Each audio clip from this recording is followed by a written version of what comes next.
Good evening, everybody, and welcome to the Illinois Learn to Hunt podcast. I'm so in podcast mode right now, Dan. So we started up a podcast, so we'll be recording that tomorrow. We already have one out on our YouTube channel, so we'll start off with that. But welcome to the webinar. So we have our deer hunting strategy and stand placement. This is one of our favorite webinars, and we'll be going over what we're doing here in a second. Okay, so welcome. And again, this webinar gives you a lot of useful information, I think. We don't talk about regulations or anything like that like we do in our Deer 101 classes. So this gives you a lot of useful information that you can take and use right now as you're scouting your sites. So just a quick reminder how our webinars work. If this is your first time, welcome. If you've been here before, then you've heard this before, but your microphones and webcams are disabled. If you have any questions, you can ask us in the chat or in the Q&A window. There is, again, there's a chat window, so you can talk to each other through that. And at the end of the webinar, we'll email you a copy of this PowerPoint that we're going over. We'll also maybe, pardon me, have some handouts and a link to a recording of this, which we'll put up on YouTube, as well as a feedback survey that you can fill out and submit electronically for us. So that helps us make these programs better for you guys. And at the end, we'll have time for a Q&A for any questions you guys may have. And again, as we're going along, if you have any questions about anything we're talking about, please put that in the chat or the Q&A, and myself or Dan will get to you guys.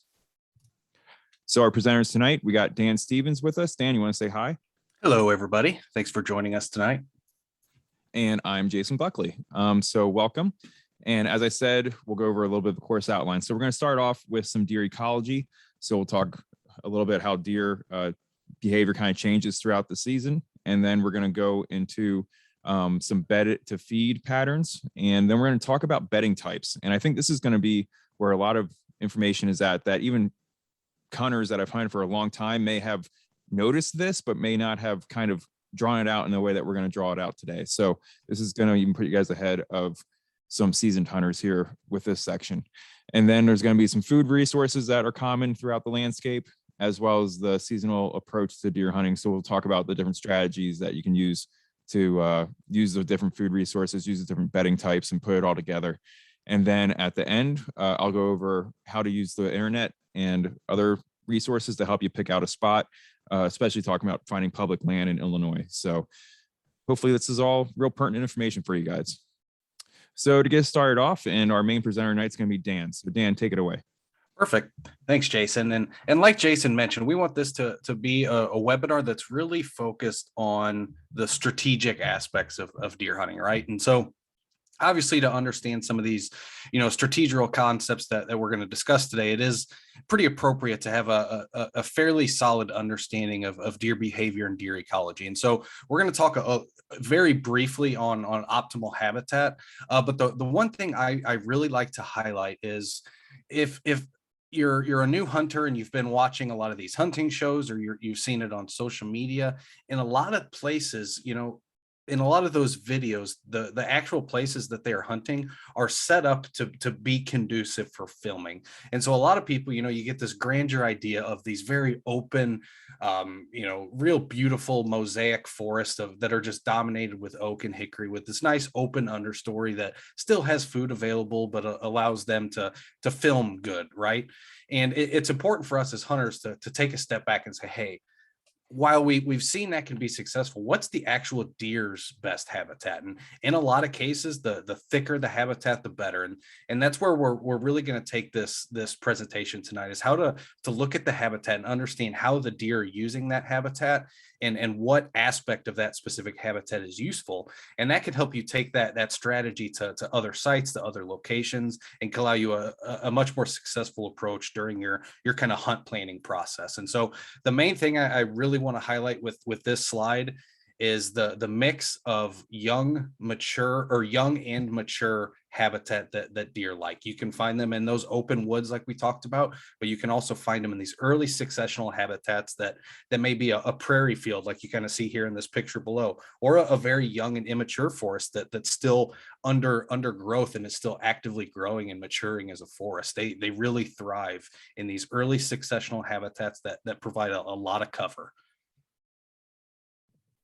No, Dan, it's interesting that you talk about the filming aspect of these hunting shows because I'll be telling a story on our podcast tomorrow when we record it. But I shot a doe on Monday night, and when where I was sitting at, I was looking around, and with all the leaves on the trees right now, the only way I could never see him walking in. I had shooting lanes that were openings where if a deer came on the trail, I'd see it, but Sure. I didn't see him come until they were on my shooting lane, and then I was like, oh, there they are, and then I had a shot, but for film aspect, you're right. It wouldn't have been very cinematic.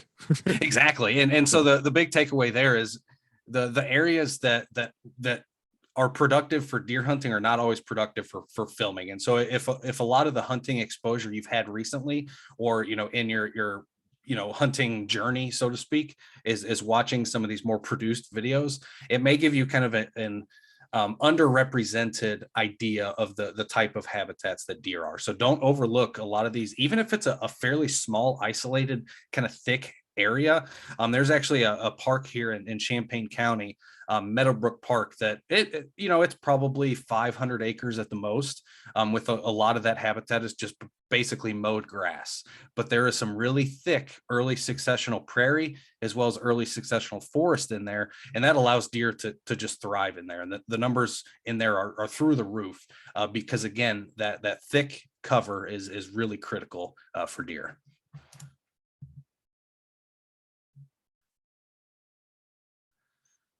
So some basic deer behavior. Obviously, we're going to expand on a lot of this kind of as we move throughout tonight's webinar, but we'll kind of start with a rough outline of how we're going to kind of approach deer behavior. You're going to hear us use the term rut a lot. Rut is something that is actively approaching. I have started to see some very early rutting activity. I've been seeing scrapes really pick up here on the landscape in the past couple days. And so we're approaching that time where we're in their kind of peak breeding phase, where the males, they want to accomplish literally nothing in their day other than breeding as many does as possible. Another key characteristic of deer is that they're crepuscular. And this essentially means they're active at the kind of twilight hours, right? And so that dawn and dusk. Obviously, we have the term diurnal, which means active during the day. We have nocturnal, which is active during night, and now you have this new term crepuscular, and that is essentially being active during these twilight hours. They also have excellent sense of smell, and so a lot of the stand placement strategies that we're going to focus on today use the predominant wind direction. And I want to point out something that I think is often overlooked by a lot of hunters, especially if you're trying to identify areas that bucks, especially mature bucks, are bedding. Not only do we want to know the wind direction as an aid and how we can set up over that particular area, but bucks, and we'll talk a little bit about this when we move into bedding, but bucks pick their exact bedding site in many cases depending on the predominant wind direction. So just kind of keep that in mind. They have this excellent sense of smell, and that is their main method for avoiding predators. And so when they're active in their beds, they will choose these beds that allow them to monitor the area using the predominant wind direction. And much of deer hunting can be boiled down to a fairly simple and singular concept, especially outside of rut hunting, and that is the bed to feed pattern. And so that is essentially figuring out where the deer are bedding, and B, figuring out where they're feeding, and then C, trying to figure out how they're actively transitioning from the bedding location to the feeding location. And so this is kind of a quick overview of what a typical bed to feed pattern looks like. And then we're going to break this down into its components and go over how to identify bedding areas, what a bedding area might look like. But in this instance, I've kind of highlighted this doe bedding area here with the orange polygon. And then over here, we have the green, which is your feeding area. And if you're unfamiliar with a map like you're looking at, you can see we actually have these two topo lines that are kind of showing up on the map. Or these few topo lines, I guess. So those are those kind of brown snaking lines. And if you look right at that X, now this may not seem like it's a very steep slope, but I've hunted that specific spot several times, and I know that is a very steep ridge that you can see Jason is kind of moving his cursor up and down. That's basically a fairly large slope, and deer, they're like humans. They're lazy in many cases. They want to take the path of least resistance and the path that allows them to maintain their cover integrity without having to expose themselves. And so in a case like this, you essentially have the landscape creating a funnel or a pinch point, right? And so we have this sort of oxbow from the river or creek up on the north, basically acting as the northern side of that funnel. And then we have this steep slope on the south side of that X that's basically creating a wall to the other side. And deer by nature, they don't like to go up or down slopes. Now they certainly will, particularly if there's immediate danger or a threat and they need to escape, they certainly will. But when they're just transitioning from area to area, very often they are just going to follow the natural contours of the landscape. And so when I'm focusing on a bed to feed pattern, I'm trying to find these areas that basically forces deer to walk through a certain spot. And that can be terrain, kind of like we have here, with terrain on the south being a steep slope, a little bit of water and other physical obstructions on the north. And that again really just funnels any deer who comes out of this bedding area and wants to go over to that feeding area. They are likely to walk straight through that funnel, kind of right where that X is.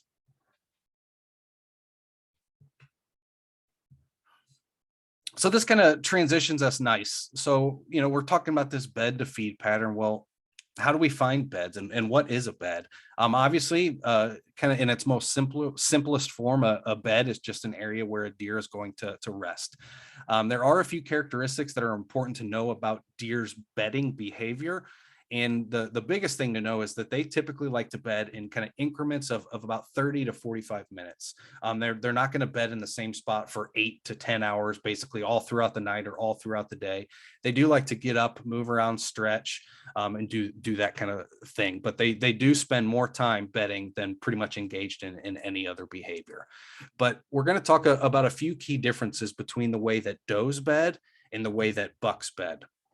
Now, does typically like to bed in large groups. They rely more so on the theory of multiple eyes, multiple ears, and multiple noses out in that bedding area, kind of searching for disturbance or searching for predators throughout the bedding session, I guess, for lack of a better term. Where bucks again are going to rely on utilizing that prominent wind direction a little bit more, and so they have the ability in the kind of physical stature to bed alone. And so typically a buck is going to have 5 to 6 to sometimes even 7 different beds that he may rotate throughout the weeks, depending on wind direction, on pressure, on that kind of thing. Where does, again, they like to breed in big groups. And so it's not uncommon to find, upwards of 6 to 10 does all kind of bedding in a very small area.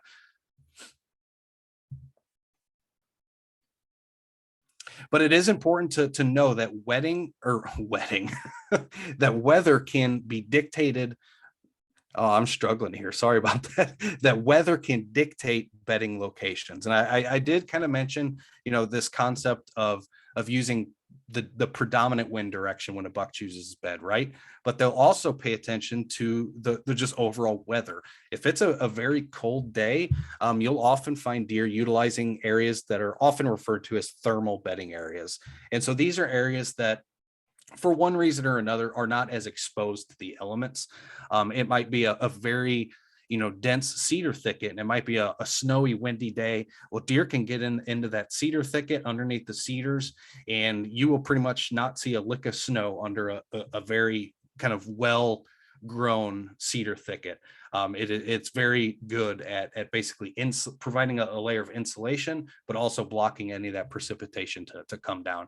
And so these cedar thickets, but also just kind of overall thicker areas, just again can provide a little bit more comfort. And there are also instances where the terrain can impact the weather that a bedding site may be looking at, right? And we'll get into this in a little bit, but if you think about a slope, we've all heard of the company North Face. The reason they came up with that name is because the north side of slopes is often a lot harsher, it's a lot colder, and it gets a lot more precipitation.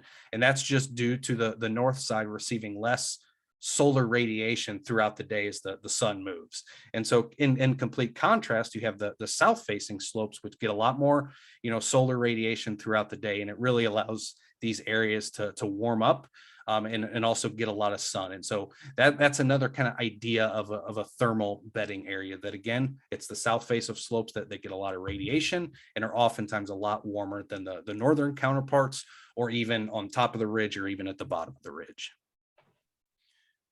A quick idea, Dan. We make a clothing line for the Southern Hemisphere and call it South Slope. Oh, I like it. Wasn't there? I believe there was a company a few years ago who got sued by North Face. I think the company was South Butt, I think, if I recall correctly. Jeez, you can't have a cardinal direction in another word. Yeah. But then there's some other solar bedding areas, which I kind of touched on. So I'll move through this a little bit quickly. But again, on these south facing slopes that get a lot of solar radiation throughout the year and throughout the day. And you'll actually notice, if you start paying attention when you're out in the field and on some of these, ridged forested areas, you will notice a distinct difference in the plant and tree communities that are on either side of that ridge. And again, a lot of that is due to the south side getting a lot more solar radiation. It has drier soil, and over time, that's going to impact the plant communities that can live there. So pretty cool stuff.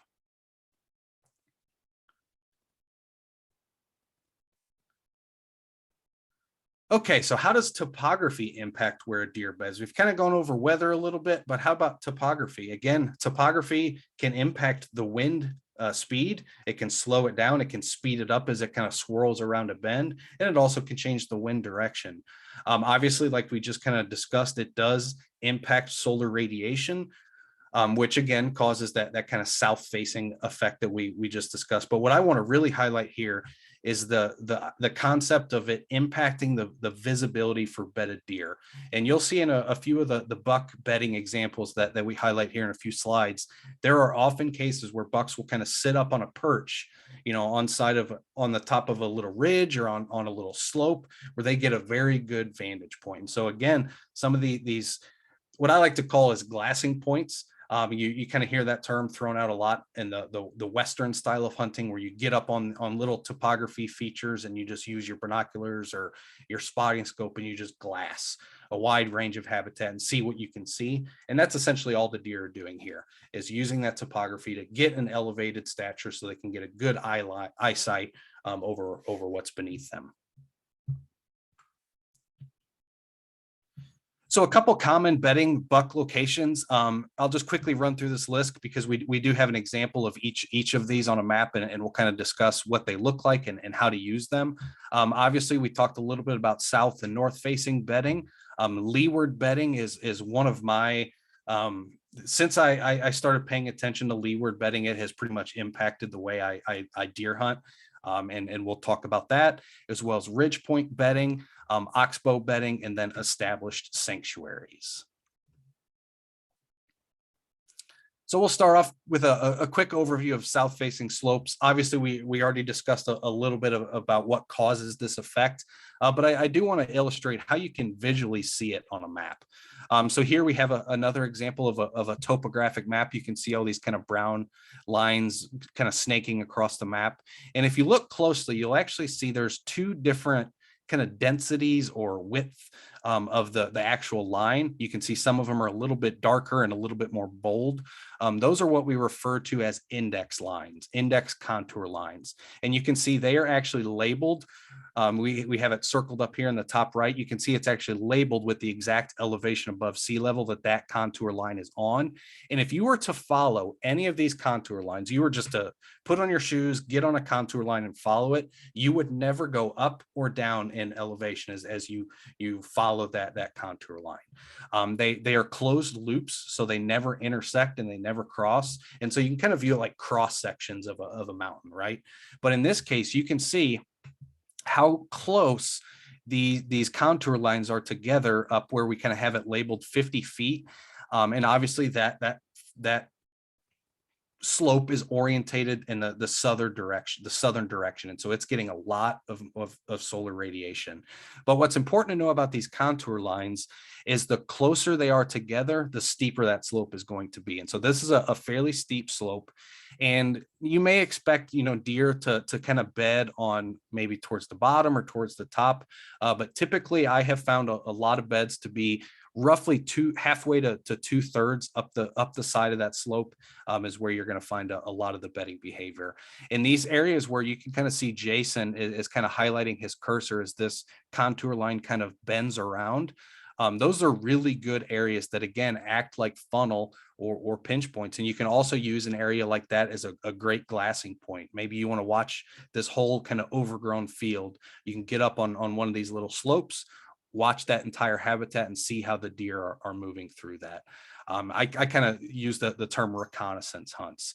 But again, these south-facing slopes are extremely productive during colder temperatures, especially as the season progresses and we get into late December and into January towards the latter portion of archery season.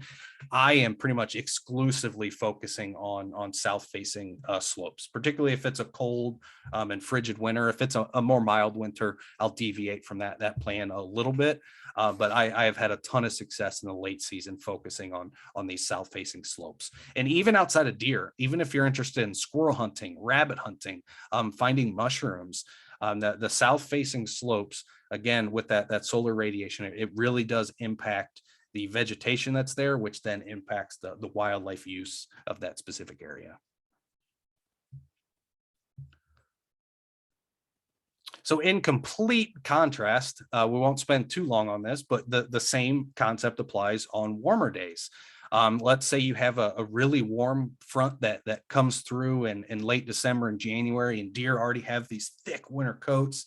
They've started to pack on the fat reserves for the upcoming winter. And then boom, you have 60 or 70 degree days. Excuse me.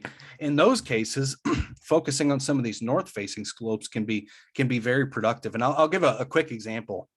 Actually, last year on opening weekend of the first shotgun firearm season, my wife and I were hunting a local public piece here in central Illinois, and it was, we were in t-shirts and basically very thin pants. It had to be 75, 76 degrees that day.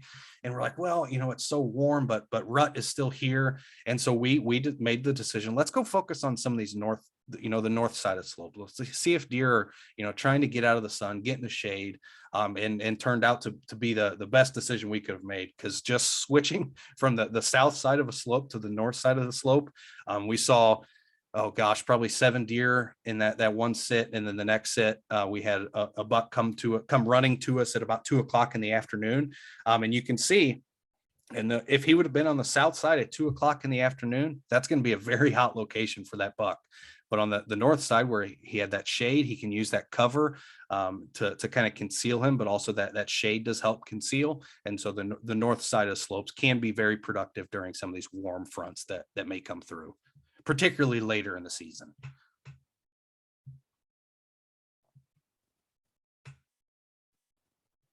Now, this is the one I kind of reiterated when I was reading the list off before we kind of dove into individual bedding examples. This is the one that just using this knowledge in this scenario in my hunt planning process has made me be able to pinpoint bucks a lot easier. For some reason, this is a location that, and it very well could be the public site that I hunt is very conducive to this type of hunting just due to the landscape, but this is essentially leeward bedding. And if you're not familiar with the term leeward, it essentially is the backside of the wind. So you can see which way the wind is blowing here. We have the wind basically blowing from the north to the south. And so you can see if you're on the south side of that slope, by looking at the contour lines here, you can see that wind would basically be blowing over top of that ridge and basically avoiding the deer. So you may think, okay, well, why is he bedding there? Isn't the whole reason a buck beds in a location is to pay attention to the wind direction? And yes, but there's an interesting phenomenon that's created have you ever heard the term thermal? And so obviously as the sun rises in the morning, we have this little graphic on the right that you can kind of follow along.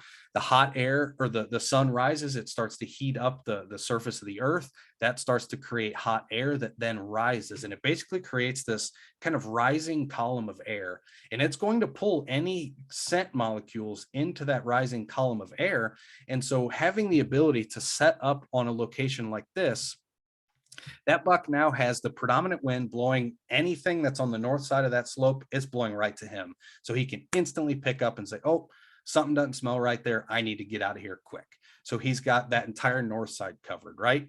But he's also got these thermals pulling up wind from the bottom of the slope. And so typically in an area like this, that buck is going to essentially be facing left to right in this example, so east to west, with that wind blowing at a side angle.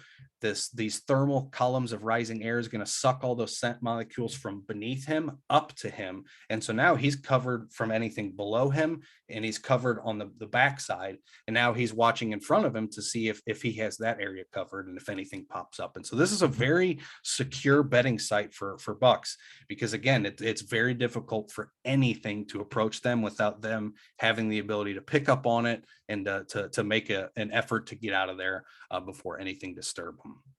And what's really cool is I forget which university, but there was actually a university, it may have been the University of Georgia, their forestry school, but they basically played in a wind tunnel, and we're looking at how the landscape and how some of these changes can impact wind direction. What they found was in a scenario like this, now they obviously didn't come at it from a deer hunting perspective, but it kind of created almost like a wind tunnel, a collision of that thermal pulling the scent up from the bottom, and this dominant wind direction coming over the slope and kind of wrapping down. And it almost creates like this wind tunnel that just kind of surrounds the deer and pulls in any of those scent molecules. And so it's a very secure spot for deer.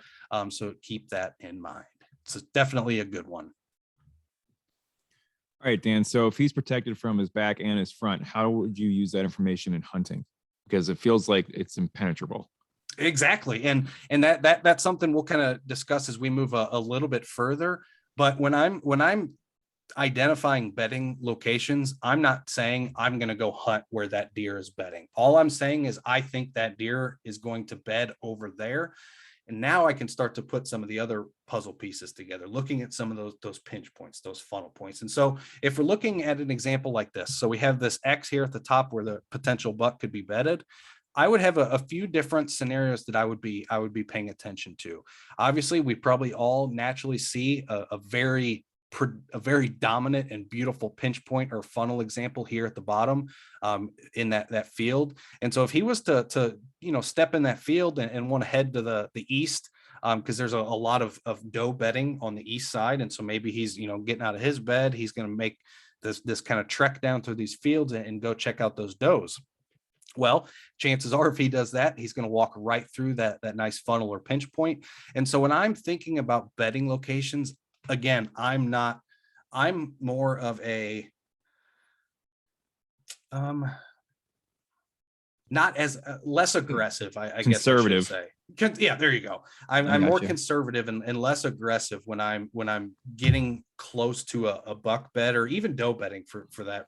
I would prefer to skew a little bit closer to the food side of that bed to feed pattern that we kind of discussed and established early on. I would like to skew a little bit closer to the food than I would the bed. But again, that's just personal preference. But in a case like this, all I want to do is say, okay, a buck's bedding here or a doe's are bedding here. And that's all the information I need. I don't need to walk through there and disturb them. I don't need to put cameras on their beds to see when they're using them. I just want to identify that this is an actively used bedding area. And oftentimes basic scouting can accomplish that. We're just trying to highlight some areas that are worth looking into when you're out scouting. Maybe you're out scouting, you're like, I cannot find a bed to save my life. Well, these are areas to look into. Yep. This is just your point A. You need a point B. Exactly. And then the point between the two. Exactly. Yep. And this is why when we say it's hard to run in a bedding because they're bedded there for a reason. I mean, it really is impenetrable sometimes because especially the big bucks, they sit in these areas like this, and that's how they got to be that way, is because they have that innate ability to know where to set up at and to know where dangers can come from and be ready for it. Yeah, and I'll give another short story to kind of prove this point. But deer are, especially a mature buck, is so confident in his bed. He is so confident that you're not going to see him, that they will let you walk 5 to 10 feet from them until it's to that point where they're like, uh-oh, I've been made. That's when they're going to bolt. So if you've ever been walking through some very thick habitat and a deer jumps up, 5 or 10 feet in front of you, that deer knew you were there and was just sitting there staring at you and watching you, because it, again, felt that secure in that bed that it ultimately had to make the decision at the very last second to get out of there. But it's, again, that confident that it's going to wait till the very last second. So this is another very good bedding site location kind of example. And I've actually harvested a few bucks off of Ridge Point bedding sites. Now, again, I'm not hunting the bed, but using this information. And so this is what many people consider a Ridge Point bed. So essentially what we want to do is identify what the ridge is. And so we can see, looking here at this topographic map, we have this basic creek that's kind of running through. I think it's Gimlet Branch. Yep. So you can kind of see that. So obviously we know that that's going to be a valley or some kind of depression. And so looking to the south of that, we can see, again, some fairly close contour lines. And I know from experience climbing up this slope, it's a decent slope. I would say roughly 30% in slope. So it's a substantial slope that's difficult for anything to really climb up. And we were hunting this site and I was like, oh man, it just looks so perfect for a buck bed. And you can see we found some other doe bedding in this area. And what we ultimately found was on every, and we only kind of have one marked here, but you can see other little ridge points. There's kind of one in the far northwest corner, one right next to this X, another one over here to the right. And every single one of these had evidence of buck bedding in that spot. And so what that tells me is this buck is using this entire ridge as his bedding area, but he's adjusting when he's using it based on the dominant wind direction. And so you can see here, in this example, we have this kind of dominant wind direction coming up from the southwest. And typically deer always have their own, little quirks, just like we all do. They're beautiful animals, but some of them are a little bit slower than others. But typically they're going to be facing with the wind coming up their back. And if you think about it, it kind of makes sense, right? So he's in an elevated state. He's up, 20, 30 feet elevated above this valley below. So he's off watching in that distance. He's just monitoring the entire area. And now he has this wind direction that's pulling anything that's trying to sneak up from behind him. It's going to pull that scent directly to him, and he's going to be able to pick up on it just like that. And he's going to be out of there. But what's also interesting about an area like this is not only is he protected from the back and what's in front of him by what he can see, but also we have that same effect of these thermals creating this rising column of hot air that's then going to pull these scent molecules up. And so he's covered in, just an enormous amount of area here in maintaining the integrity of that bedding site and maintaining that safety just by playing the wind direction correctly. And so here's another example. And so you can see, if he was to use this ridge point, we would expect him to do so with a very westerly wind direction. And this does bring up a good point. I've mentioned it a few times, but that bucks are very consistent when they use beds, that they like to use beds with a very specific wind direction. And so if you're out there scouting and you happen to jump up a buck out of his bed, I always immediately note where I jump the buck up at, where this bed is in terms of the overall site. But I also like to write down what the wind's doing, what the direction is, and how gusty is it, in the hopes that, again, that will just aid in my understanding of how deer are utilizing this specific area. Yeah, Dan, and since we're looking at this map, I can tell the quick story of my hunting on Monday, which did not end well, unfortunately. But since we're looking at this site, this is where I hunt at. So I was hunting in this area here, and there's a horse trail that runs along here, and you can kind of see it come out. There's a pond right there, and this horse trail comes out this way and then cuts down there. And then there's another trail that comes around this ridge and then goes, I'll try to use my finger, goes down there. So for doe bedding, I've seen does. This is a thicket over here and oaks and pine trees, and it's very thick. And I've come in the morning. When I come in, I park off screen, but I come in from the north, and I have to come around this corner here and then come up. I usually come up actually this trail over here, but I've kicked doe off the side of this ridge. And like Dan said, they usually are not really on the top or on the bottom, but on the sides. And I've kicked them off this and up into this area here when I've come in with a bad wind. So I'm going to clear that. So I hunt this with a south wind. So that way I know that they walk along this field here, and I was hunting there, and with a south wind, they went smell me. And they actually came in from this area and came along the horse trail. And at that point in the evening, it was 6 o'clock and the wind had really died down. So there's basically no wind at that point. So they did not smell me. However, the doe I shot did look at me, but I think it's because I turned around and she saw me. And I shot her with my crossbow at 20 yards, and she was in an opening with nothing between me and her. And I believe I hit high, but my blood was red with bubbles in it. But still, long story short, I was unable to find her. But I tracked her for about a half mile, and we were there till 3 o'clock in the morning. She ran over here, up another horse trail, down the ridge, through the creek, up the other ridge, and then I lost the trail over around that area. And it took us literally 4 hours to track the blood that far, but it was pretty much constant blood the whole way, bubbles in the blood, and they're just some tough animals. And I think I hit her too high, maybe clipped the lung and not hit both lungs. But it was an unfortunate evening. But this is how I was hunting this site. So there you go. Yeah, and I've hunted this same spot a few years back, and I kind of had the same overall impression. Every time you sneak up those trails, deer just kind of bedded all alongside of these slopes. So don't always think that you know. So typically when you're looking at a site and you're trying to figure out a doe bedding area, you may look at this kind of overgrown field here in the center and be like, oh, baby, that's the doe bedding area. And chances are you're probably correct that does are, in fact, bedding in that overgrown field. But that does not mean they're only using that area. They will bounce around, especially if they get booted out of there. And especially on public land, you are not going to be the only one who sees that field and thinks, oh, there's does bedding in there. So there's going to be other hunters who also go visit that bedding area, which adds to pressure, which then can cause that bedding area to be a little bit less utilized. And so that's why it's also important to keep in mind that they're not always going to be bedding in the most obvious places. They'll bed pretty much anywhere they'll feel safe, especially the does, because they rely on that game of numbers rather than the bucks, who are very specific and solitary in their bedding. Mm-hmm. Yeah, at night I've seen them come from this way and then go into the field. And I tell you what, when they get into that grass, it's like watching a tiger in grass. I mean, their camouflage kicks in. They get about 5 feet into this tall grass and they disappear. They're basically invisible. It is crazy. And crazy. I walked through that same field one morning, and it was after my hunt. So it was probably 10 o'clock, and there was a doe standing there, and she's looking right at me. You know, we're locked eyes. She's probably 12 yards apart.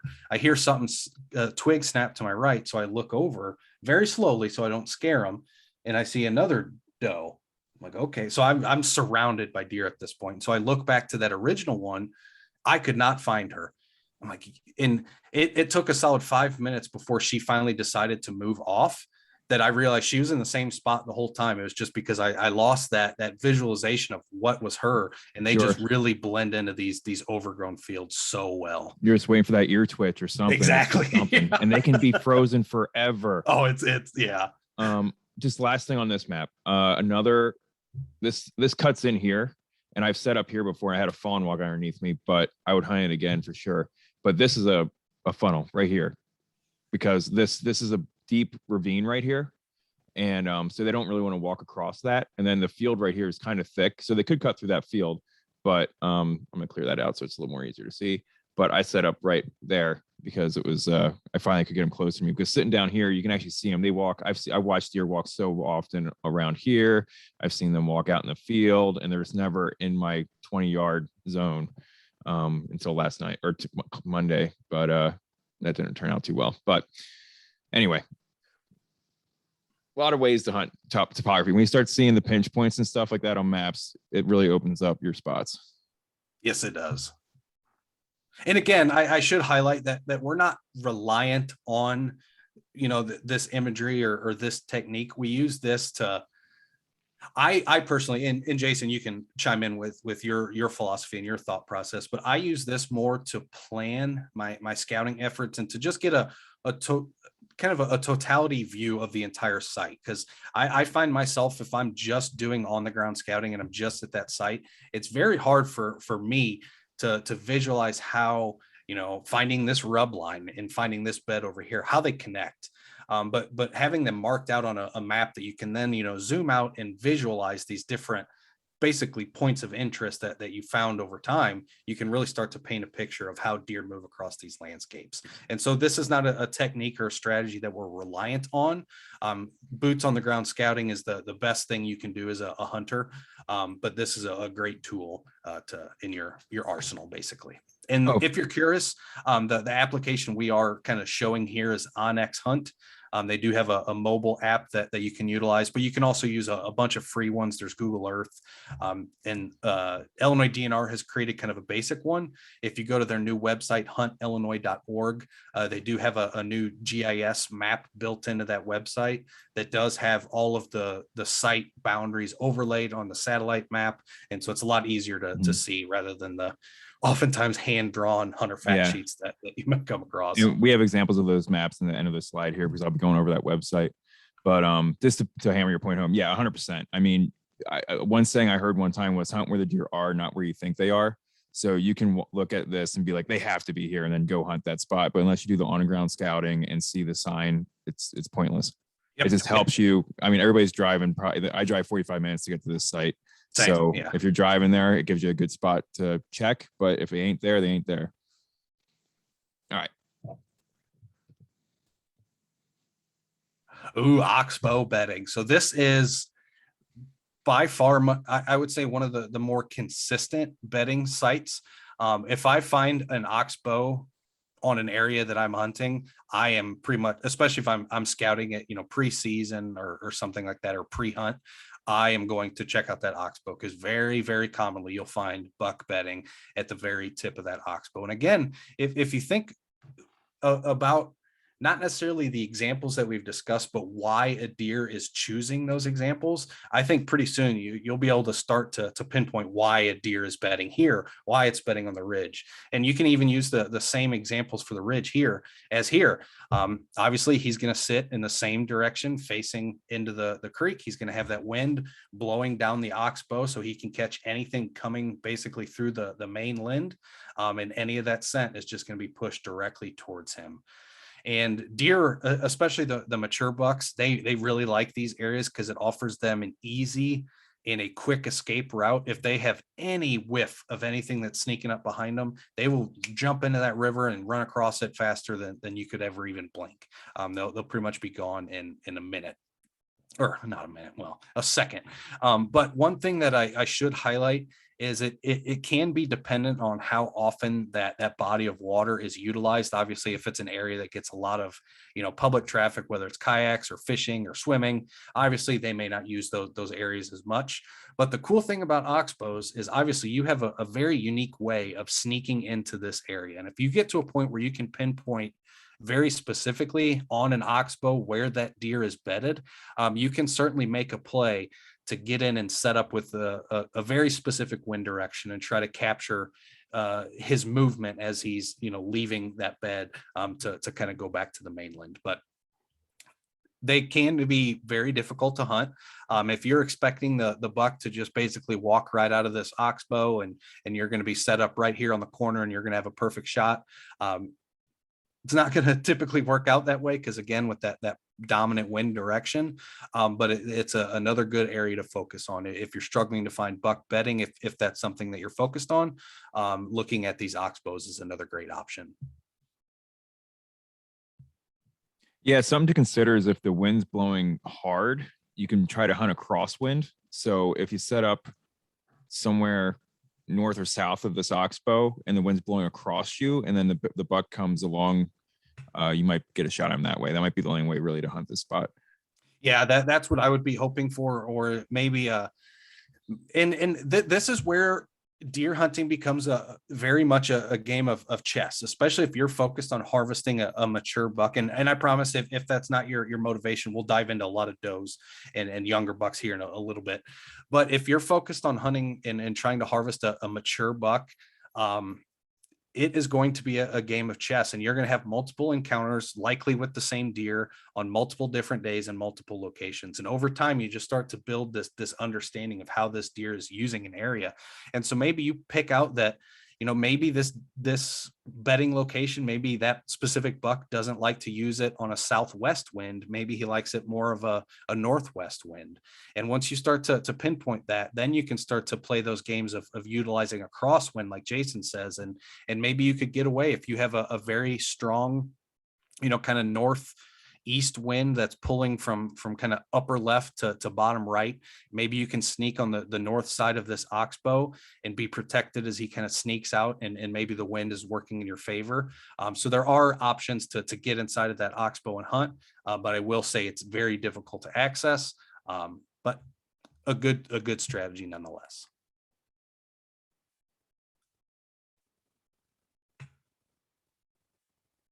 Yeah, basically what we just said.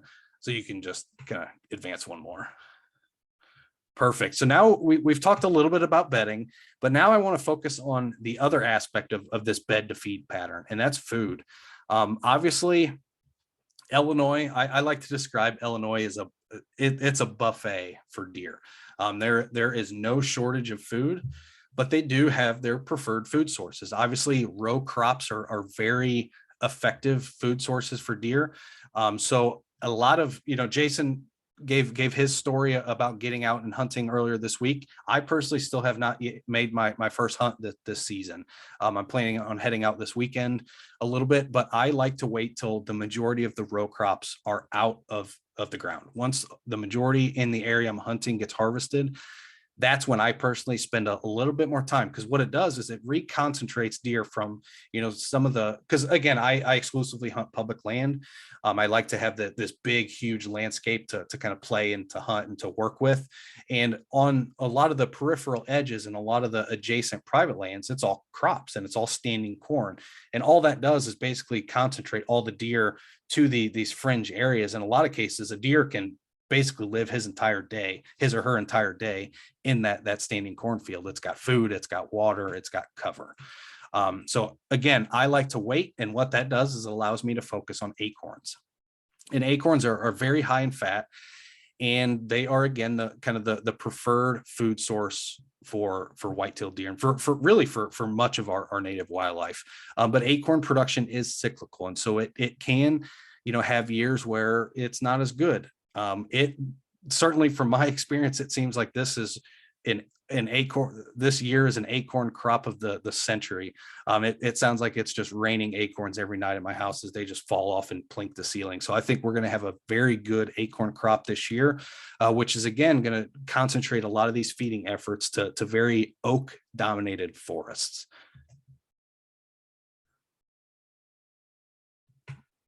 But there are a couple things to know about acorns.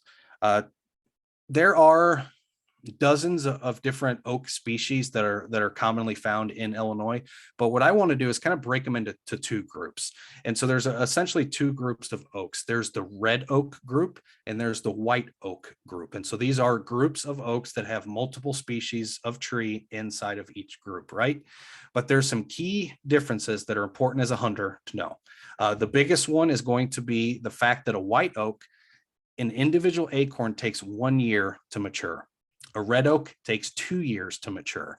Now, red oaks are still producing acorns every single year, but it's taking one individual acorn basically 2 years to fully develop before it falls off. And why is that important? Well, I just kind of mentioned talking about, this oak crop, so to speak. Well, if we have a year of drought, let's say, and we don't have very good white oak production, you may want to focus a lot of your effort shifting to red oaks, because again, those red oaks have already had at least 1 year of solid growing underneath or inside of that acorn. And so they will still be producing even in kind of these off years.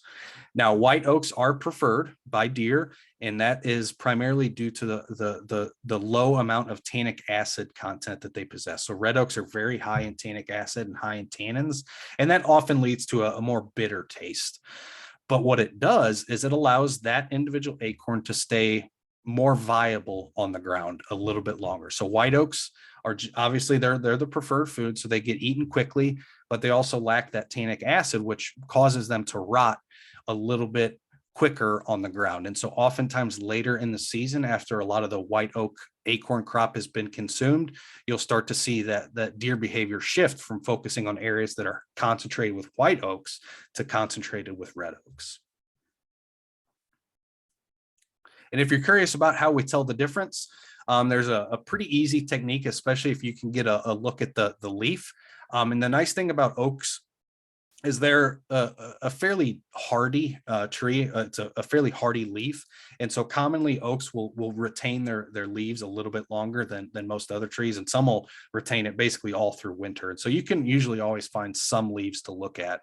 But the red oak group, all the trees in the red oak group are going to possess these bristle tips. And so you can see at the tips of these lobes on the left leaf, you see this little piece of hair like projection. Those will be present on the red oaks, where on the white oak here on the right, we have these nice rounded lobes with no bristle tips. And so that is indicative of a white oak or a tree in the white oak group. All right, so since we've been teaching this, I've been trying to figure out ways to remember this. And so far I got a white tail like white oak. And for the bristle tips, let me know this. I haven't tried this one out on you, Dan, yet, but I'm trying to think of what's bristly and is red. So I'm thinking like, okay, Eric the Red is a Viking and he has a red beard. It's bristly. That's the best I got right now. That's a good one. I'll take it for now.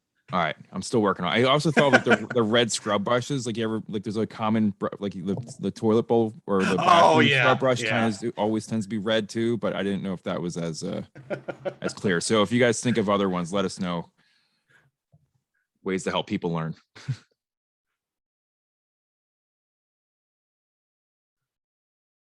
All right, so obviously we've kind of hit on controlling your scent a little bit, but I do just want to reiterate how important wind direction is, not only to where deer are bedded, but also to how we're setting up. Again, deer have an excellent sense of smell, and that's going to be their primary method of defense and of predator detection. So we always want to pay attention to that predominant wind direction. And when I first started hunting, I was always taught play the wind, play the wind, play the wind. Okay, what does that really mean? Do I want the wind when I'm in the stand to be at a certain direction or where the deer are bed? And so it can be confusing, but the way I like to think of it is I want the wind in my face when I think the deer are going to be in front of me.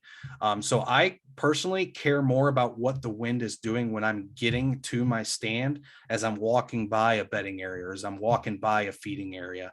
I'm more cautious about my wind when I'm actually getting to the site than I am as I'm hunting. I'm still obviously cautious of using the correct wind direction when I'm hunting, but I will play with the wind a little bit more. If it's a crosswind and it's not as dominant as it should be, you can certainly get away with it.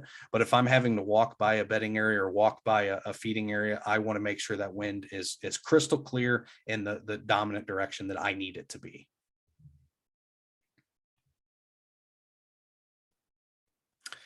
So now we're going to kind of dive into some of these strategies. We're going to put all this in place and kind of look at a few examples and kind of go over when to use some of these examples. Because I like to take a very seasonal approach to my hunt strategy. What I do in early October is not going to be effective in late December. What I do in mid-January is not going to be effective on Halloween. And so I like to have this very seasonal understanding of how I'm going to use these various strategies. It will allow me as I go through my hunt planning process, it'll allow me to start to come up with stand locations for later in the year already. That's already kind of at the back of my mind, as I'm already thinking about some of these late season strategies, rather than just finding a stand that looks good, finding an area and just focusing on that one individual area for the entire season. I like to really focus with this kind of seasonal approach. And so what does that look like? So obviously early October, I'll kind of colloquially use the term early season. This is kind of right when archery season kicks off. The deer are very dominantly feeding on row crops. That's still their kind of main food source, especially if it's available to them. They will certainly use that. Now, as hunting pressure starts to increase, obviously, the first part of the season, it can be fairly routine to pattern deer, because they've basically had the run of the place for the past 4, 5, 6 months since deer season ended. They don't have pressure. They're not really disturbed. They're just kind of doing their thing. And so they're very patternable at this point in the season. But as October starts to creep into, mid-October, like October 10th through the 20th, you'll hear a lot of people use the term the October lull. I think that's the next slide, Jason. Oh, no, I forgot the scenario early October. Back to early October, not October lull yet. Sorry about that. So if you want to go ahead and advance, this is kind of the same example we used as that kind of bed to feed pattern, but this is early season. This is all I'm focused on. I'm not trying to find where bucks are bedding. I'm not trying to find, where they're scraping, where they're creating rubs, where they're rutting at. I'm only focused on where they sleeping, where are they feeding, and how are they navigating between the two. And once you figure that out early season, it can be very productive. And that's the dominant strategy to use, is to focus on that, the most basic bed to feed pattern. Now we're getting into the October lull. And so this is the time of year. Obviously, we've had early October, pressure starting to increase. Deer are starting to notice hunters in the woods. They're starting to be disturbed a little bit more, but that full-on breeding behavior hasn't started to take over yet. The testosterone levels in bucks has not peaked yet. It's kind of just starting to kick in at this point. And so deer become a little bit cautious. I like to say they kind of become more nocturnal than diurnal in some instances. You'll see a lot of the bucks, particularly the older bucks, they will shift almost their entire day to be on a nocturnal pattern this time of year. Again, they've noticed pressures picking up, so they want to be cautious, and they want to, again, detect these predators and things as early as possible. And so they're a lot more cautious with what they do. But what you can focus on during this time of year, and we're kind of at the stage again where I'm kind of still using this strategy, but we're at the very end of it. But we have this concept called staging areas. And so if you think about a staging area, you think about a deer when he or she is entering a field, do they just kind of, walk straight in the field, no care, don't look around? No, they like to take their time and be cautious. And like I mentioned, during this part of the year, they're extremely cautious. And so it is very common to find an area that is adjacent to a feeding area, where these deer can basically stay in cover and just monitor that area and just watch it to see if any danger comes. And it is not uncommon for especially a buck to be in a staging area like this for an hour or two before that sun starts to set, and then he will feel comfortable making that last little journey into the field to begin feeding. So focusing on some of these fringe areas outside of the feeding area instead of focusing on just the feeding area, but focused on kind of the areas surrounding it where there's some thick cover or some topography or terrain that can provide that cover, that could be a great strategy. But now we get to late October, early November. And if I had to pick one day out of the entire year to deer hunt, me personally, it would be Halloween. Every single Halloween, it seems like that's when I see the most pre-rut activity, and that it's when things really start to essentially kick off. I like to personally call this kind of the seeking phase, and you'll see a lot of the hunting community kind of follow that nomenclature. But the younger bucks are going to start searching for the first does. that first doe that's in heat. Now, chances are there's not going to be any at this time. It's still a little early, but that certainly doesn't mean the bucks aren't going to be looking, especially the younger bucks. At this point in the year, the testosterone is still elevating. It's not even close to peaking yet. But these young bucks, they really aren't understanding the changes to their body, or, you know, the hormones are starting to take over, for lack of a better term. And so the younger bucks are going to be a little bit more active during this time of year. And it can be a great time of year to focus some of your calling efforts, and try to rattle in bucks, which basically means you're trying to simulate the sound of two bucks fighting. Oftentimes that can bring some of these younger bucks, again, they really don't know what's going on at this point. They feel the testosterone starting to take hold. They know they should be breeding soon. And so you can really start to see things start to pick up here in this seeking phase. And my big strategy for late October, and I think this is something that doesn't get a lot of credit, and that's continuing to scout during the hunting season. I know a lot of hunters that I grew up or, you know, hunted with over the years, and they do only scout preseason. And I think you're doing yourself such a disservice if you're not continuing to learn what these deer are doing on the landscape. Because like we talked about, a deer in October is doing something very differently than it is in November. And so if you did the majority of your preseason scouting in, you know, August or September, well, you don't have a lot of up-to-date current information to rely on. And one of the big things that you may be missing out on is finding these scrapes and rub lines. And I think first I should probably explain why deer are making these and how they're utilizing these different sign. But essentially they are communication tools. Deer communicate using pheromones in different scents. And this is a way for them to do so. So you can see here on the left, we have a picture of a scrape. So this is basically a marker created when a deer, typically it is going to be a buck. They can be made by does, but they're essentially going to remove the ground material using its hooves, and basically expose this patch of soil. And again, this is a communication tool. And so on the interior portion of a buck's legs, on his back legs, he has what's called a tarsal gland. And that tarsal gland does secrete pheromones. And so when he makes that scrape, he's going to stand in it with his back legs together, basically rubbing those two tarsal glands together. And then he's going to urinate down his legs.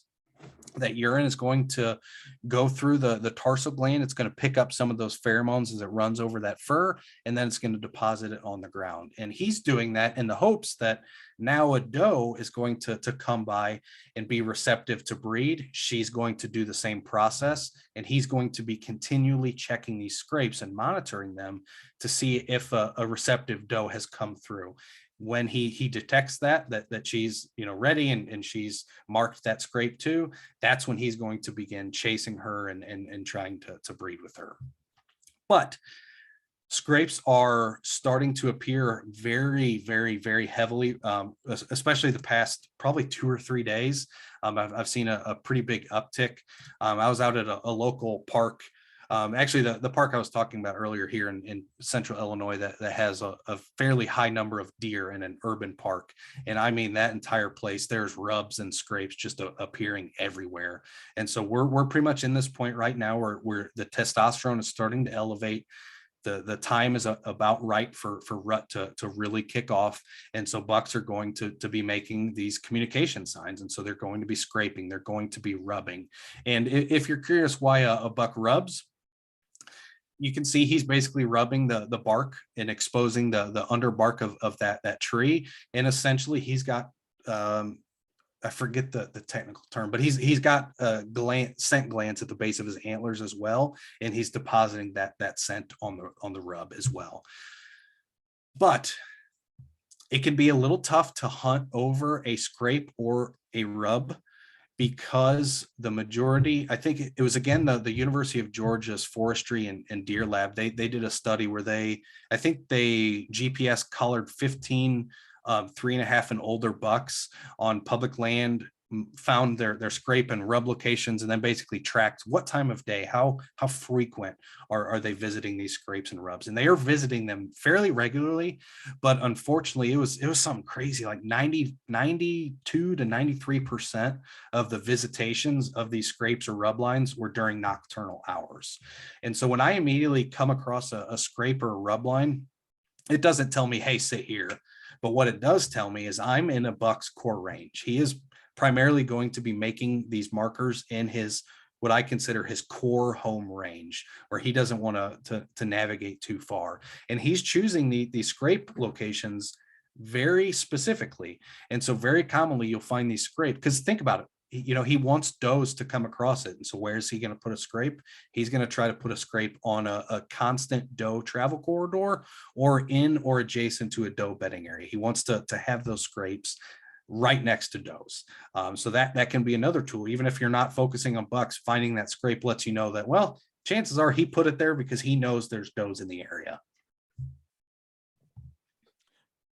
So real quick, Dan, we got a question from Carrie, and she asked, how do you do scouting during season and with other hunters and on public land? And I would say, you can say what you would do on this, Dan. But a lot of times when we're scouting, it might be that we were hunting already in the morning or in the evening, or before we go hunting in the evening, we might be out already, and we'll scout on the way back to the car. We might take a different route home and kind of look around and see what we find. But I would say rule of thumb would be during the hunting season, if you're out and about on public land, one, if you're not hunting, you could always wear orange, which is a good idea, because I remember there was a sign in Pennsylvania I saw once that said hunters wear orange, so should you.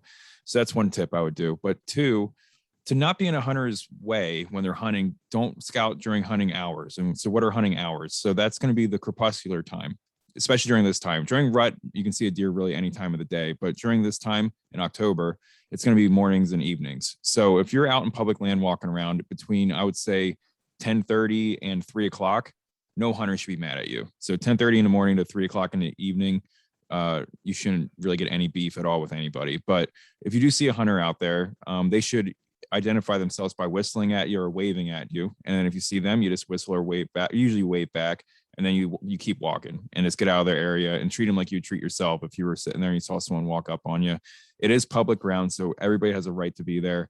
And that's just the contract we all signed when we said we wanted to have public land. So don't be too discouraged by it, but definitely midday scouting would be the best way if you want to be polite to do that.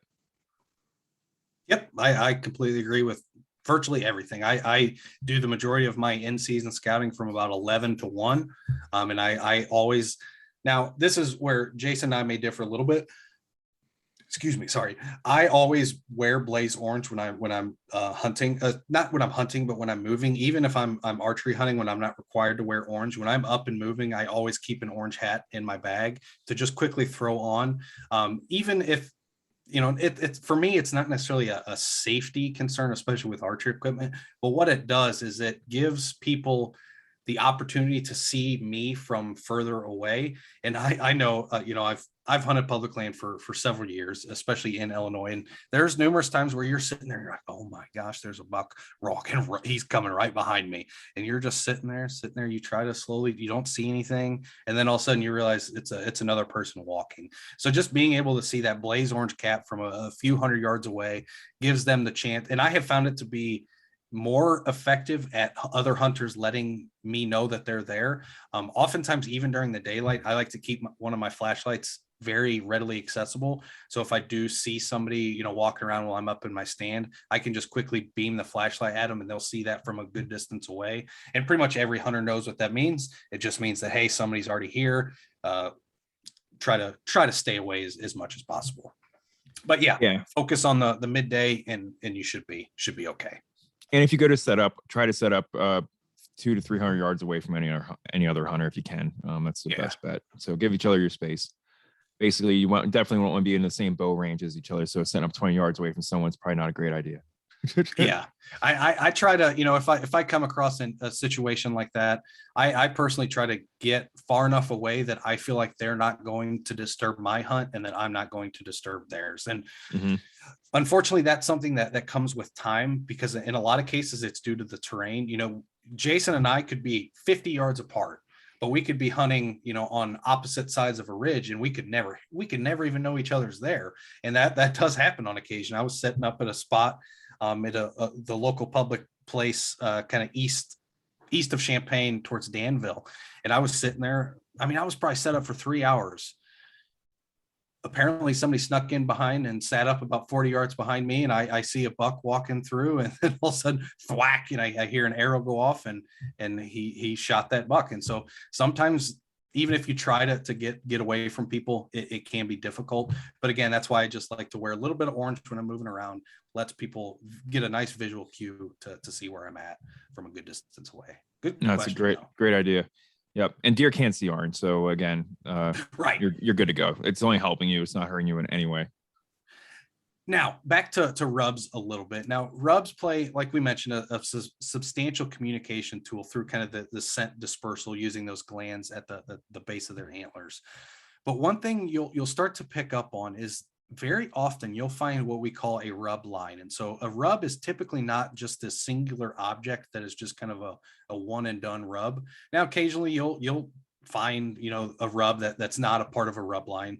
But typically when you find one, if you do kind of what I like to do is just a 360 spin and just look all around me. And typically you're going to see at least one, go to that one, do the same thing. And you'll eventually find this basically a rub line. And that can be a very good spot to continue to monitor. Again, they're not going to be checking these often during daylight hours. Again, it can still happen. I've had plenty of times where bucks are making rubs when I'm hunting. It can happen.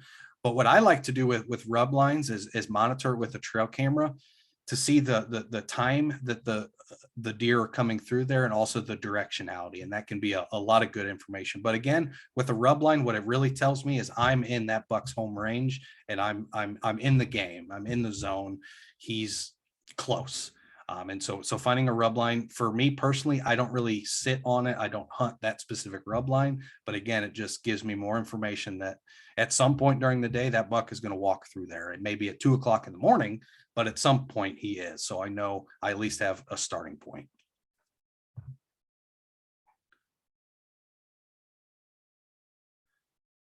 Now, scrapes can be a little more fun to hunt, especially if you get what we call a community scrape. Again, like we did mention, these are very common to be visited between 2 and 3 a.m. I found a really good scrape last year, and I hung a trail camera on it just to continue to monitor it. And I think I got like 3 daylight pictures the entire season out of thousands of nighttime pictures of deer actually visiting the scrape. So don't always just, see a scrape and go, oh man, that means they're coming here. But again, it's more of that information. It lets you know that the deer are using that area. And one really good strategy that can be quite useful in a case like this, you find a scrape, cool. Can you use that in your hunt planning? Can you design a strategy around that scrape? And you certainly can.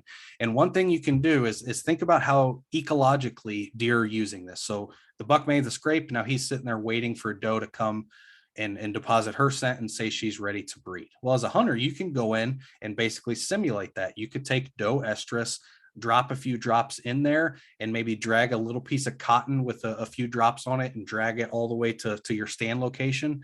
And I've had instances where a buck smelled that and they basically walked straight to me with their nose to the ground following that scent. And so that is a fairly productive strategy. If you're really struggling to find activity, you can try that in a scrape, especially in late October. And you may have some of the younger bucks will really fall for that pretty quickly. Now we do have kind of 2 different types of scrapes. There's kind of the primary scrape, which we're going to talk about here. So these are going to be your bigger scrapes. They're typically I like to say they're about the size of a car hood. And what will be common at every single one of these big primary scrapes is a licking branch. So if you look right above where this deer is kind of raking his antlers in that tree, if you find a scrape, it is always, always, always going to have this kind of overhanging vegetation right over top of that scrape that deer can get in there, use that gland at the base of his antlers, deposit some more scent. He's going to be licking that branch, depositing even more scent. So if you do find a scrape, just kind of look out for that licking branch, because it's pretty cool to see. And if you happen to find one that doesn't have that licking branch, it could be an indication that it is a mock scrape. There are hunters who create their own scrapes, hoping to bring other bucks to that scrape. And the theory that, like, if Jason and I are two bucks and we're sharing the same home range, the theory is that I can make a mock scrape and act like I'm Jason, and that's really gonna, make me mad, and I'm gonna try to go over there and fight him off. And so it kind of creates this territorial dilemma between bucks. So you will occasionally find some mock scrapes, but they're not too common to use, but you can come across them. So what do I like to focus on this time of year? Well, for me, during rut, I focus on one thing, and for me, that's hunting does. And that may seem completely counterintuitive to everything you've ever heard or everything you've read about rut. Most people are rut hunting to try to get that buck with antlers. And I'm not saying I'm not doing that. I'm saying I'm doing that by hunting areas that does are utilizing. If we think back to our earlier discussion about, what is rut, and what's happening, bucks have one thing on their mind, and that's breeding as many does as they can.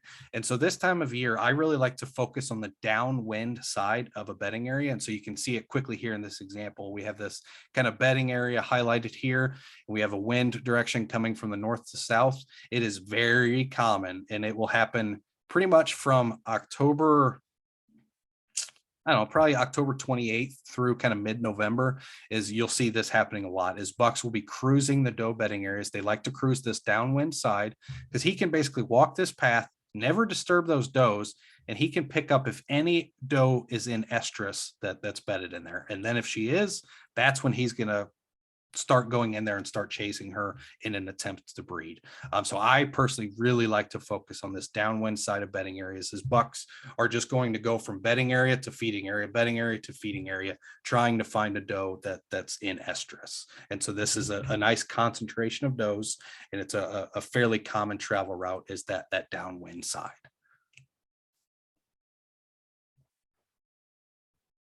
Now, as we get to kind of mid-November, this is when I like to call, the tending phase. So most people call this peak rut. And I do agree with that statement, but I personally don't like to do a ton of hunting during this point. Again, this is kind of the tending phase. And this is when bucks are actively breeding does. It typically, excuse me, a buck will kind of attempt to breed with an individual doe for about 24 to 48 hours. They'll kind of be, secluded in their own little spot. And that buck will not leave her side. And they will breed multiple times during this kind of 2 to 3 day span of time.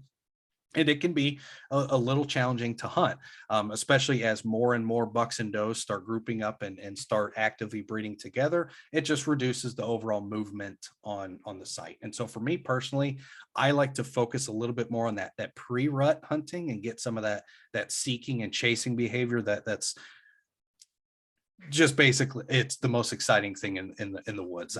If you ever get a chance to hunt during, peak chasing, peak seeking phase, and you're in a spot where you have an active doe, a doe that's in estrus, especially if it's one of the earlier ones of the season, it is not uncommon to have 12 to 13 different bucks all in a day, as they're all, following this trail. It may be, this buck comes by at 8 o'clock, and then, oh, here comes another one on her trail at 9:15, and here comes another at 9:20. And it turns into this real big frenzy. And so that's what I like to focus on, where in this case, things start to slow down as that active breeding really takes off. Now, again, once that buck finishes breeding that doe that he's with, he will leave her, and then he will go start the process all over again and start trying to find a new doe.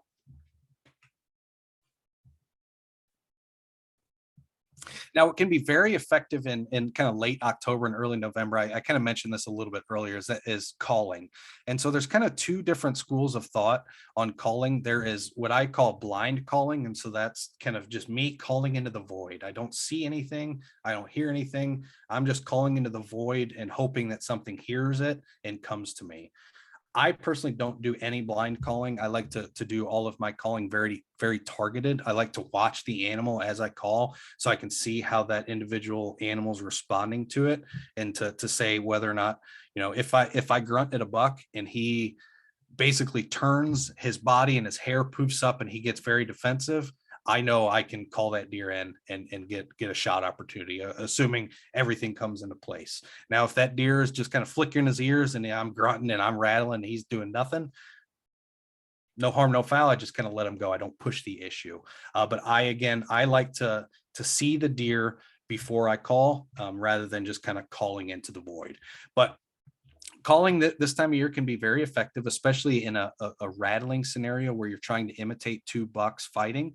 What I like to do is, typically when you're calling, those deer are going to circle downwind, right? They like to smell what they're hearing. And this is another reason why I don't like to blind call. If you're just blind calling and you have no idea where the deer are coming from, they are going to sneak up downwind to you and they're going to blow your whole hunt. So I personally, again, don't do a ton of blind calling.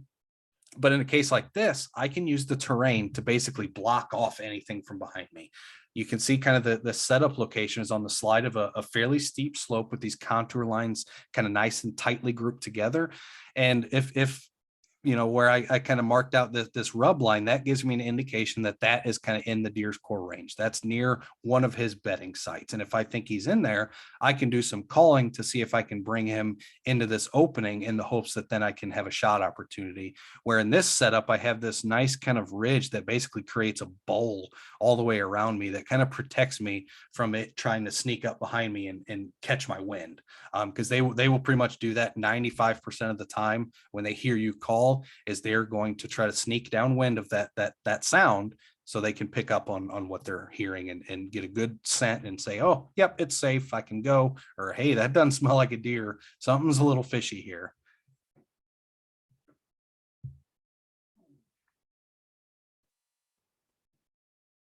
Another opportunity late November is to use decoys. I personally don't like to use deer decoys. Again, I mentioned I hunt public land a lot, and a lot of my site locations are a fairly good walk, 3/4 of a mile, it kind of minimum. And so carrying, this bulky, full-size deer decoy is not something that interests me a ton, but they can be effective, especially in a scenario like this. Basically, that this is the same scenario that we just discussed, but in this case, you have an active silhouette or shape of a deer. You have a thing that looks like a deer in the field, and the deer hears the sound. It adds to the overall realism. Oftentimes, if you're in an area and you're calling and the deer can basically see everything behind you, like you're just in, I don't know, maybe you're, for an example, you're just set up on a bucket in the middle of a cut cornfield. You're not really camouflaged. There's nothing behind you. Well, if that deer can see behind you that there's no deer, then it instantly knows something's not right. And so having that cover behind you, if you don't have a decoy, really helps. But if you don't have that option, a decoy can help add to the realism a little bit, so that the deer doesn't get there and go, well, I heard a deer, but I don't see anything. Something doesn't feel right. And then they change course. So again, it's just that last little lure to bring them in. Now, if you do use a decoy, please wrap that thing in blaze orange as you're carrying it in the field. Make it as visible as possible that this is a decoy.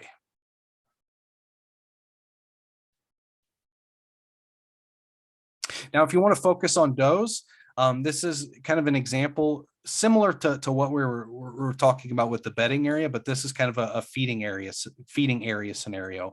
And I'm kind of doing the same thing. I'm focusing on that downwind side of that feeding area in the hopes that those bucks are going to come cruising these bedding areas.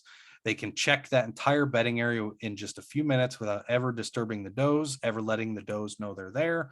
And hopefully that brings them right past my location. And so I like to set along trails that run parallel to open areas or to food sources. And you can see now, I didn't draw this expected buck path perfect because it would be a little different with just the natural contours of the land that are there. But again, early November, I'm pretty much always on the downwind side of a doe bedding area or a doe feeding area.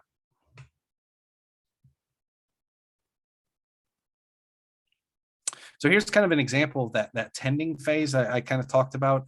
I was actually hunting this specific area. It was probably 3 or 4 years ago at this point. But I was on the edge of this field over here by there's kind of a little circle that says 100. There's a very tiny contour line there.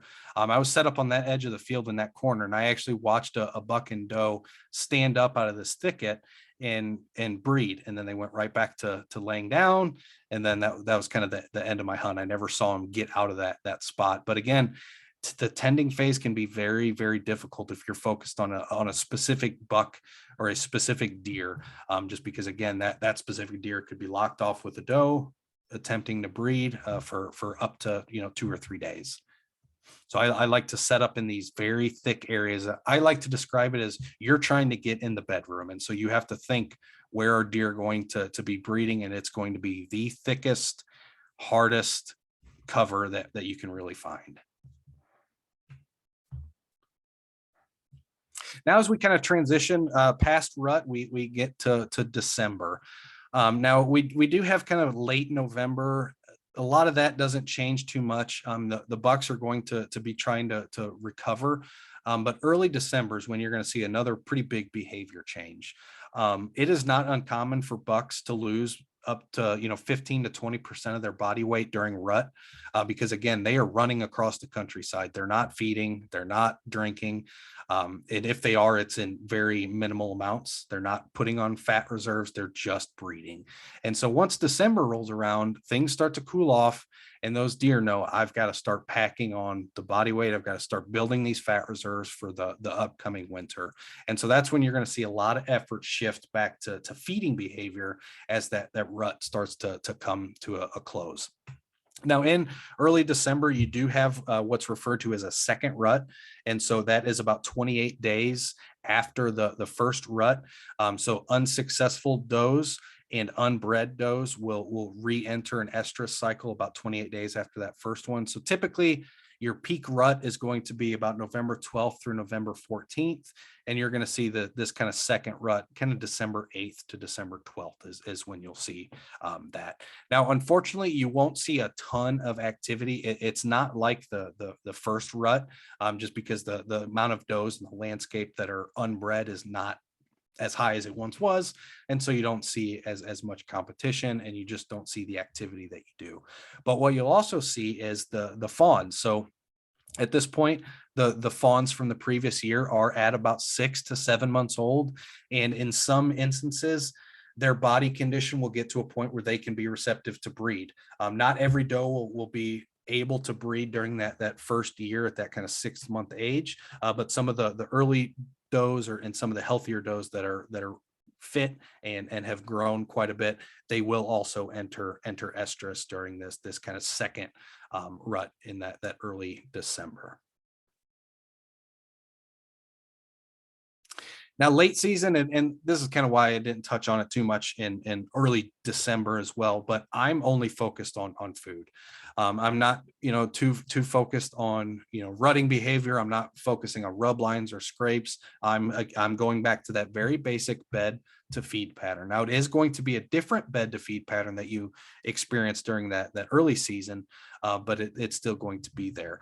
What I like to look for is changing weather patterns. If it's, maybe you have 5 or 6 days of just freaking cold weather where the highs are in the single digits, and then you have a warm front where it gets into the 30s and 40s, I want to be out on that changing day. And same if it's in reverse, if we have, a warm front, 40 to 50 degree weather, and then it drops overnight to the single digits, I want to be out that next day. So I'm looking for these changing weather patterns that's going to kick up deer activity a little bit and force them to feed.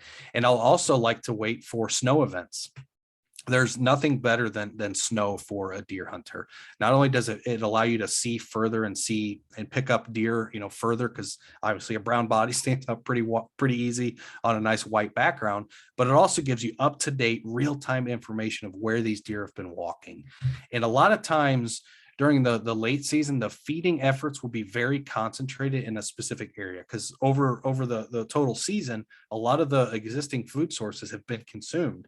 And so the few remaining food sources are really going to concentrate deer activity to these areas. And so if I get a snow event, I'm going to go out and I'm going to spend as much time as I can scouting and trying to find these isolated pockets that still have some amount of food source. And during a snow event, it looks like a football game was played out in the forest. I mean, it's just tore up. You can see them pawing through the snow to dig up acorns, to dig up little buds that may still be present on some of the lower shrubs and things like that. And so that's what I'm looking for late season is, okay, it's cold, I've got snow, now let's find out where they're feeding. And now I'm not only going to hunt snow events, but I like to use the snow events to get that up-to-date information to allow me to adjust my stand location. And with that, I'll turn it over to Jason real quick, and he'll run us through this section. Thanks a lot, Dan. And I will talk a little quick going through this, given that we're at 8:30 already. So... Yeah, sorry about that. I rambled a little bit. No, you didn't. It's not. I mean, we told some stories in there too, bud. Don't worry about it. But just to respect everybody's time. Sure. So picking a site. So the DNR has updated their hunter fact sheet, traditional website that you may still be able to use. I mean, it's still out there, but they have this huntillinois.org site that they have currently. So hopefully they keep updating this. They just came out this last year. So the state's divided into different regions, if you didn't know. You can see the different regions are over here. I don't have it on this map right now because it's kind of just all the sites that they have in the state, but these are all the public sites statewide. So you can see that there's a lot down in the south, but there's a decent amount kind of all over. They follow the rivers because that's not where the farm fields are. So that's a hint for where you might be able to find some land to go hunt. But how do you pick one of these sites out? Well, there's a couple things that we can use. So we have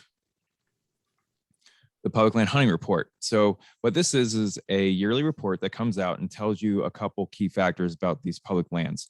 And we're going to talk about the total hunting acres that are in the total hunting acres column. Then you have total hunting trips taken. And then you have the different species broken down and how many of each species were taken off of the land. So this can tell you a few things.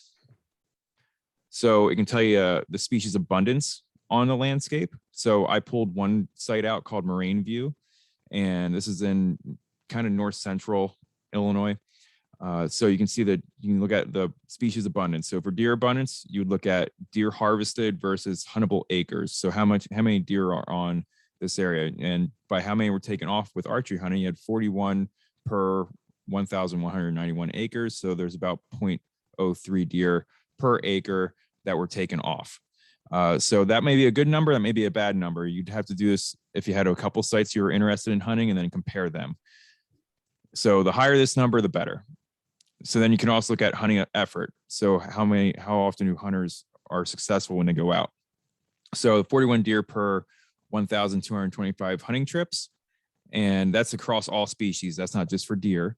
But so with that as a ballpark, you're looking at 0.29. So that's almost a third. So almost 1 in 3 trips going out, someone's getting a deer. So that's a decent number. And then hunter abundance. So how many hunters per huntable acres?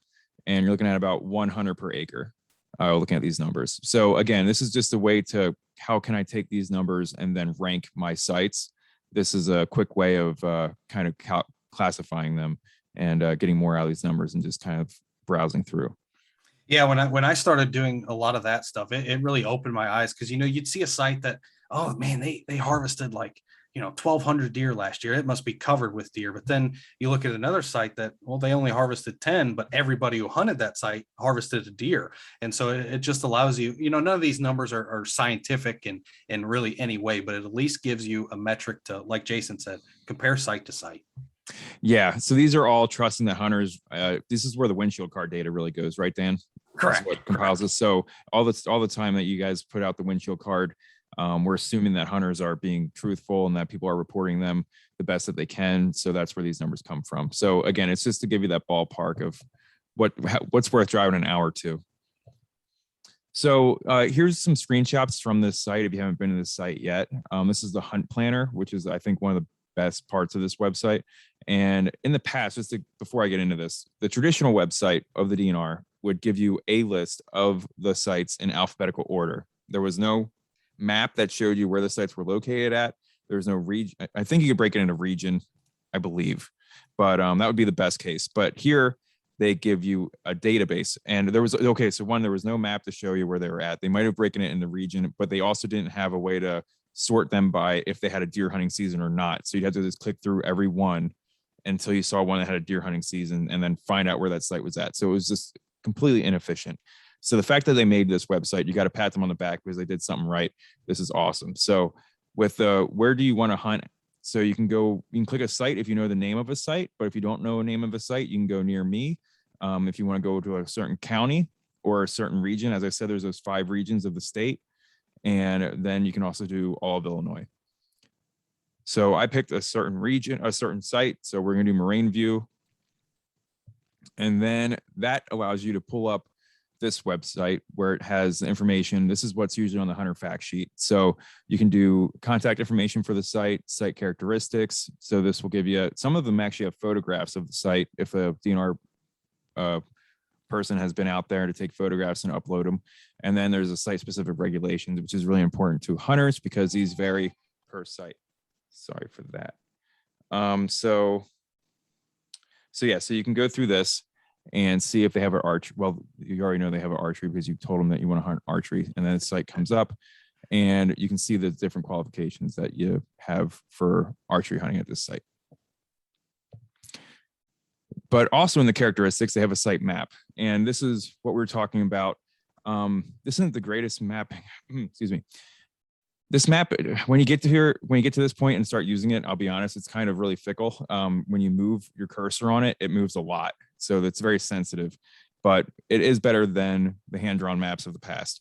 So you get a satellite view of the site, and the little blue sections are for parking.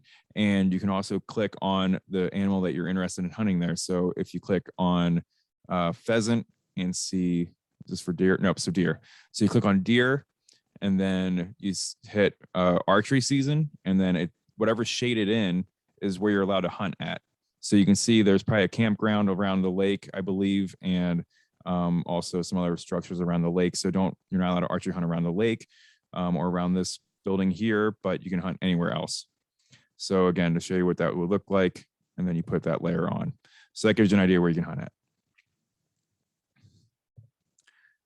So then you can use that, and especially the parking locations, to kind of get an idea of where you want to hunt. So we've been talking about this all of this webinar, but traditionally hunters go within a quarter mile of the parking lot. So that's where we have these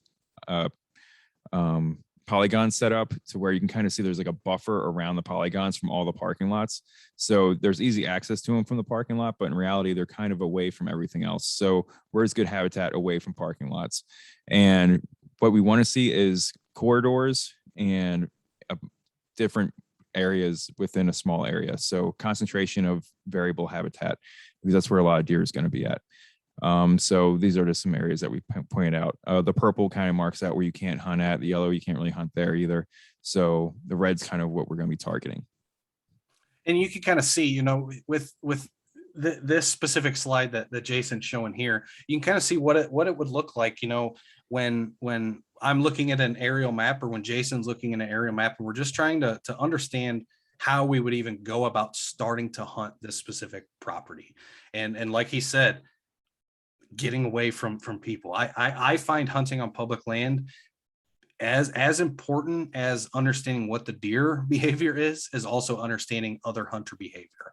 And so me personally, I will try to find areas that like Jason mentioned are difficult for people to get to.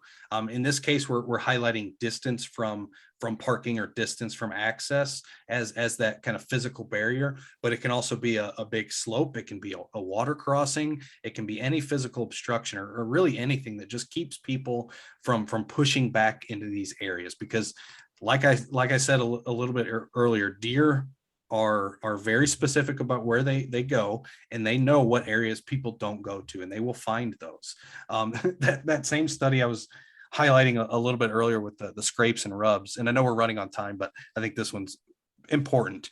2 of the bucks that they had GPS collared, pretty much 95%, I shouldn't say a percentage because I don't recall it off the top of my head, but the vast majority of their bedding activity was within 100 yards of the primary parking lot for that hunting site.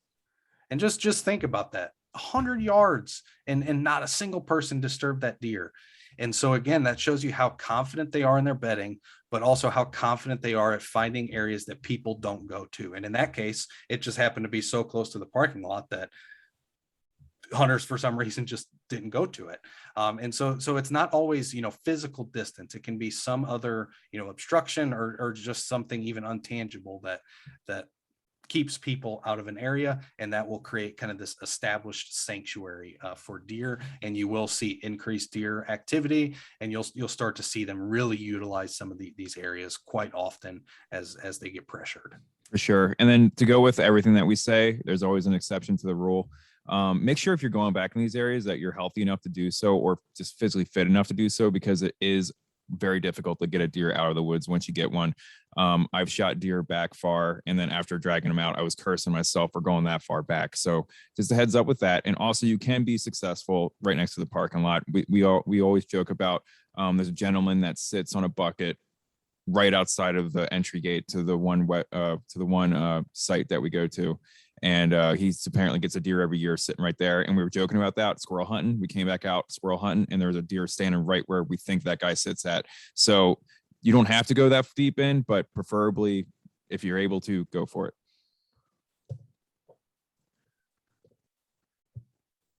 So now we're going to go example. So using the harvest data, using the site database, you can try to find the different sites and then e-scout, and then go and do boots on the ground scouting, which is what we've been talking about this whole time. But now we're going to do a quick example.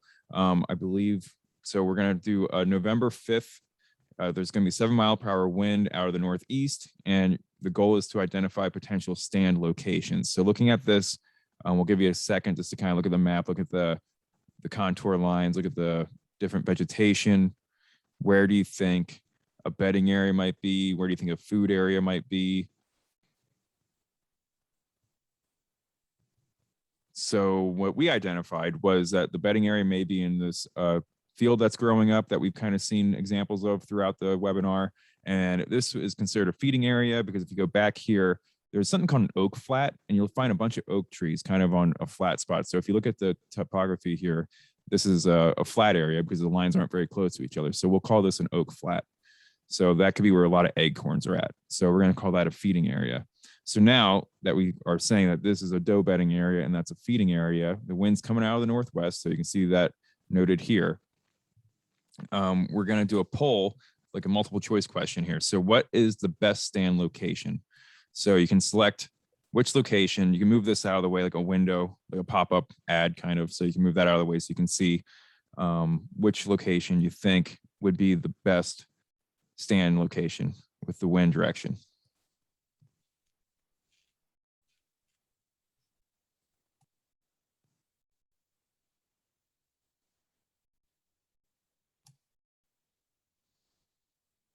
And it's November 5th.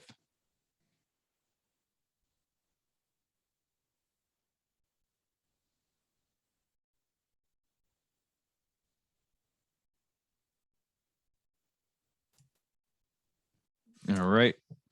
So we're going to end that poll and then share results.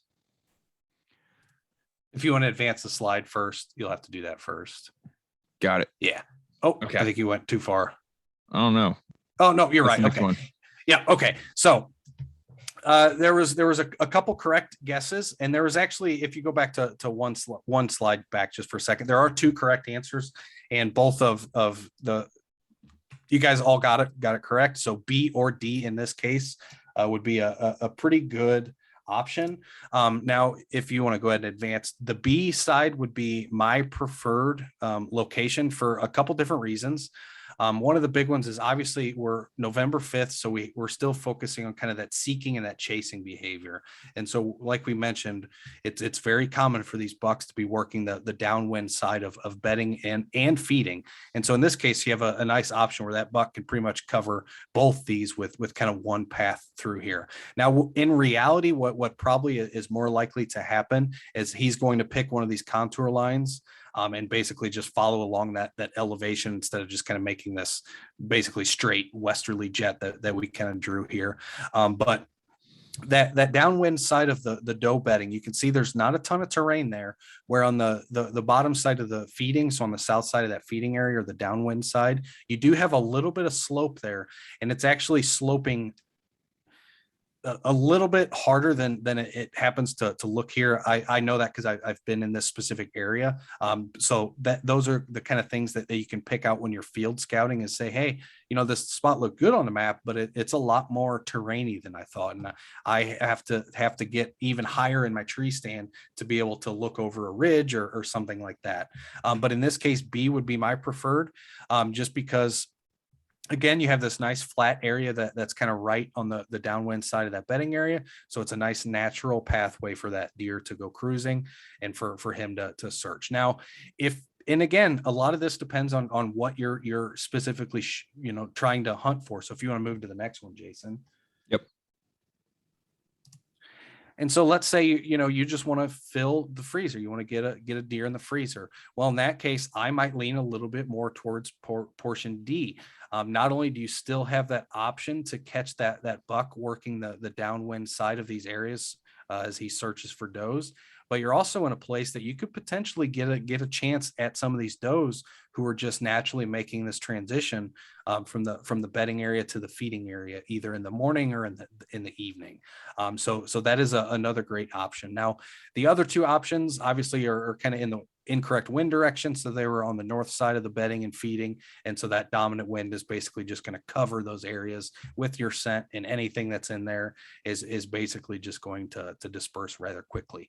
But one thing I do like to point out with this map is obviously with a northwestern wind, kind of like we have illustrated here, it is very difficult to get to either of these two areas without bumping the deer out of the bedding or the feeding area.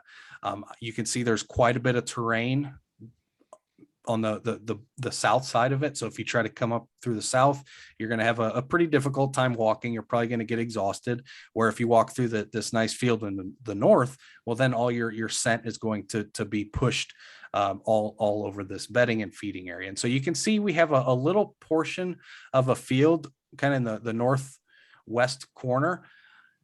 That is actually a piece of private land. And that's something I like to kind of throw in here is, even if you're hunting public land and there's private land adjacent to it, it might be worth contacting that landowner and say, hey, I know, your private land, I'm only hunting the public land, but I was hoping to get permission to access the public land through your land. Would you be receptive to that? And oftentimes you'll get a pretty quick yes or no. But I've had a lot of success getting permission to just walk through their property. And it's also a good opportunity if you were to harvest one in an area like this, where Jason mentioned that you may have a 4 or 5 hour drag job ahead of you, depending how far back there you are. And if you can get permission to just pass through some of these private lands, it can open up a wealth of habitat that other people may not hunt for the sole reason that it's a long walk and they don't want to harvest anything back there. So just keep that in mind, that if there is some private land adjacent to public land and it's in an area that's inaccessible for most people to get to, it's certainly worth knocking on the door or giving them a call and say, hey, can I just walk through your property on occasion and go about it that way. Nice. It's a good point. Yeah. Yep. So coming in from the south at this point, if it's coming in from the northeast, I'd go in from the southwest. Exactly. Yes. And for this, the whole kind of reason I brought that up is really to just highlight how important it is to not only pay attention to the wind direction when you're setting up and when you're picking your stand location, but also as you're approaching and how are you getting to that specific spot? Because that's arguably, in my opinion, that's arguably more important than the scent out of your individual stand. Because if you blow out if you're hunting this transition area from the bedding to the feeding, and you blow out the bedding and feeding area before you even get set up, there's not a lot of hope left. So I personally pay very much attention to what the wind is doing on my approach as I try to get set up. Nice. All right. So that's going to conclude our event this evening. We do have some other events on the calendar right now. If you haven't seen those, you can register for those the same as you registered for this webinar. So we're going to have deer scouting strategies and techniques. We're basically going for a nice hike at the Chain of Lakes State Park. We're going to be pointing out deer sign and different ways to set up on it. And I promise, sorry to cut you off, Jason, but if you are in the area and you live up near Chain of Lakes, I will say we kind of scheduled that event to really build off of tonight's webinar. So it'll take a lot of the approaches we just discussed and put them applicable to field scouting and how to make that transition from, looking at a map to what to look for out in the field. So it'll be a great day just to get out, spend some time outdoors and hopefully pick up some new techniques. Nice. Yeah, Dan and Am are going to be at that one. And then the next day, Curtis and I are going to be going up there for our upland bird demonstration and discussion about strategies. And we will be having a dog trainer with us. You cannot bring your own dog, but we will have a trainer there to demonstrate different training tactics and scenarios. And I believe he has a new 5-month-old puppy, and he also has some older dogs that he has trained. So he'll be going over all aspects of dog training and upland bird. And then we'll be talking about how to upland bird hunt, of course, without dogs and other strategies such as that. So it's going to be a fun weekend up there, I hope. So yeah, it's going to be a really good time. And then we have another webinar scheduled for rut hunting strategies on the 28th. And then we'll also be having that raccoon demonstration / hunt. We're not really going to be hunting them, but we will be going out with dogs and treeing some raccoons down in Montgomery County Fairgrounds in central Illinois, a little south of Springfield, I think. Correct. Yeah. Yeah. So that should be really interesting. We've never done that before, but we're working with some of the best raccoon hunters in the state with a program that they have, and it'll be really interesting. So that's gonna be really fun. So come out to that. It's gonna be a night webinar. We're gonna be going out just in the early evening, really not too late into the evening, not late into the night, but I think that one's 2 to 8. Yeah, 2 to 8. So dusk to early night. But that should be really fun. So come on out, sign up for those. All free information for you guys. So we will be having a few November events added as well in the coming weeks. So if you want to stay tuned to our social media. Yep. Yeah, we schedule each month at the end of the previous month. So stay tuned and we'll update what our November dates are. And then if you haven't already, follow us on Facebook, Instagram, and YouTube. And if you haven't yet either, the Facebook page, Illinois Learn to Hunt Connection, is where you can post and kind of have a message board with other past participants and ask them questions. There's people on there that are seasoned hunters and new hunters. So if you have any questions or anything like that, they can help you out. We monitor that, but really that allows you guys to talk to each other more than us talking to you. So hopefully get some other opinions besides the instructors. And then the YouTube page, we're going to be updating that with more and more videos and instructional videos. We're cutting them up now. We're also, again, having that podcast right now that is going to be hosted on YouTube until we get a couple of those, and then we'll get those out on iTunes and other spots that you'll find podcasts. So we got episode 1 up, and we'll be recording 2 tomorrow, and we'll be talking about rut hunting and things like that. So and I will say we are very excited about the podcast, and we're kind of taking I don't know if it's a unique approach, but we think it's a unique approach. And we're going to, one of our main segments is going to be what we call the hunting report.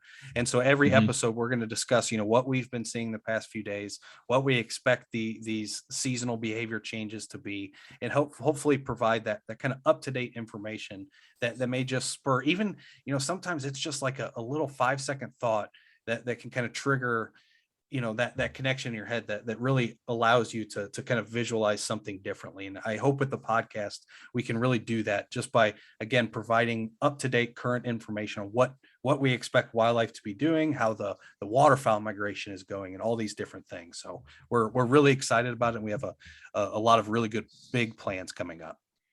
Yeah, and that's all going to be Illinois-based information. So if you're in the state, I don't know of any other podcast that's going to be talking about Illinois stuff as much as we're going to be talking about Illinois stuff. So stay tuned to that.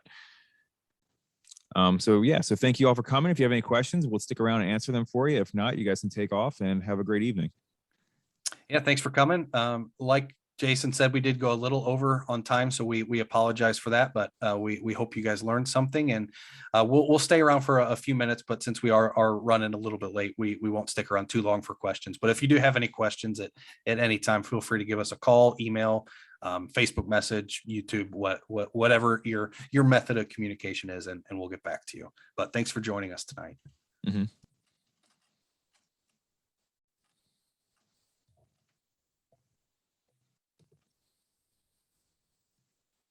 You're welcome. All right. Yeah, if we don't have any questions, we'll be taking off. Yeah, thanks everybody for coming. We really appreciate it, and good luck hunting.